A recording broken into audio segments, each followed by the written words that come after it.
So as we recover from COVID and we begin to have some sense of normality, I think perhaps the first priority is to make sure that our lung cancer diagnostic and treatment services are back up to completely normal. We have unfortunately seen a really big increase in number of patients diagnosed with late-stage disease and diagnosed through the emergency route, and this reflects the difficulties that patients have had accessing healthcare, and I think we need to really focus on that. If we move away from that, like I hope we will be able to do, I think the main exciting developments for lung cancer will be partly screening. Now, I'm not a lung cancer screening expert, and my colleagues will say more about that, but I think that's really interesting.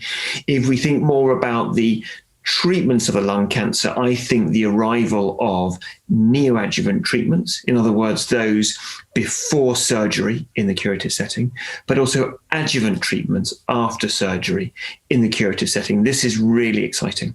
And there's a number of agents coming through, predominantly immunotherapy-based agents, which I think are going to revolutionize this area.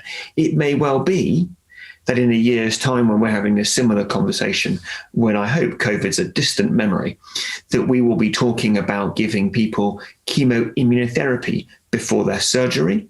We know there's very good evidence now that that's producing major pathological responses, shrinkage of the tumor before the operation. But also maybe we'll be talking about giving people adjuvant chemotherapy and then a year of adjuvant immunotherapy. Maybe we will see benefits in terms of survival for that approach. And the trials looking at this are all due to report in the next few months. So I think that's one really interesting area. I think if we look at other systemic treatments, I think that the two drugs or drug classes I really have a lot of hope for. Number one are the KRAS inhibitors. We're beginning to get these coming through in compassionate access programs available in the UK now with Sotorasib, but there are other KRAS inhibitors available.